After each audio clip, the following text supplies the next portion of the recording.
So what we have here is the Osprey travel packs.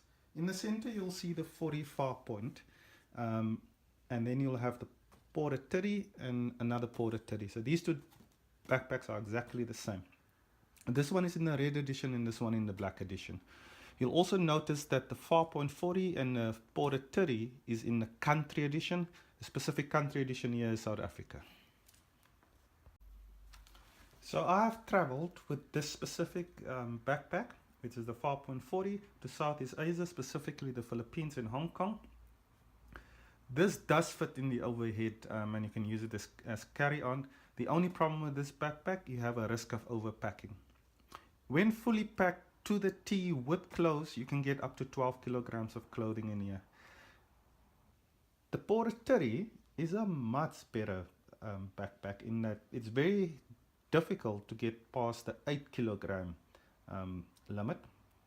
I'll show later in the video how I managed to pack this backpack, actually the black one, with exactly 6.5 kilograms of clothing.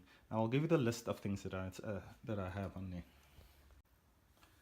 So what I'm going to demonstrate to you today is the packing of the Porter 30, and what I'm going to be using is packing cubes. One of the shortcomings of the Porter 30 is that it doesn't have internal straps for shinzing down the load. So what we have here is everything that's going to go into the Porter 30.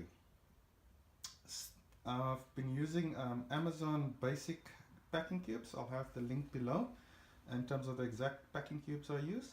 This one is the medium, this is a small, and these ones are, I think it's called the slim ones. I'll put the link at the bottom.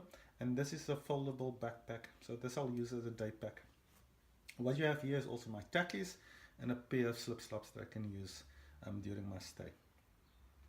In these two slim packing cubes, I've got 5 t-shirts rolled up, and I'll demonstrate you how to roll these t-shirts. So in total I've got 10.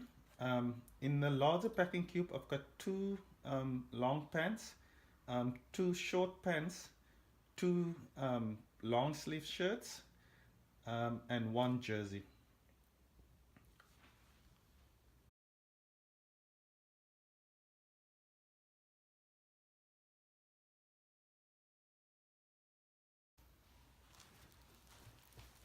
So here's a little tip that I use.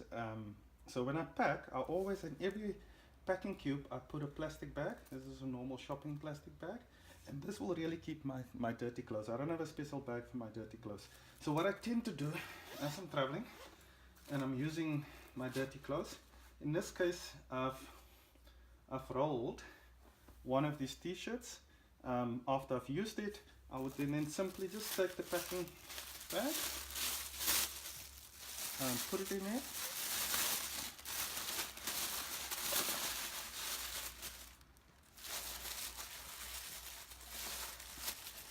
and then close it up. Obviously if I use the second t-shirt I would do the same, and then when it comes to washing day I would take it out of that. The rationale behind all of this is that I don't need a special cube then for holding my dirty laundry, and I also can maintain the same structure that I originally packed my backpack in. So what I'm going to show you is how you can roll this t-shirt to fit in that specific slim fit packing cube. This is a variation on the rolling technique. So you start similar to what you do with other rolling techniques. Is you find that 5 centimeter, fold over at the bottom of the t-shirt. It really is just going to become the pocket.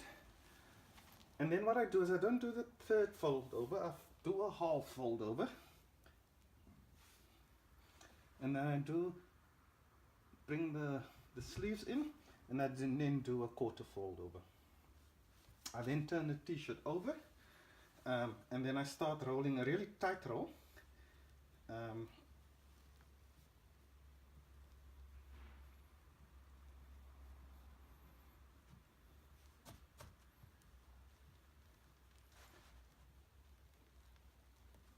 And then you can put it into its pocket. I'll put a link in the description in terms of the army roll, because this is just a variation of that. So it becomes its own little pocket, and it then holds the t-shirt. Believe it or not, but this t-shirt is not really, won't be wrinkled when we unroll it. I can then put it nicely fitted into the packing cube. And so I can then close, as you can see, 1, 2, 3, 4, 5 t-shirts. And close that. And I don't forget my dirty laundry bag for each of these cubes.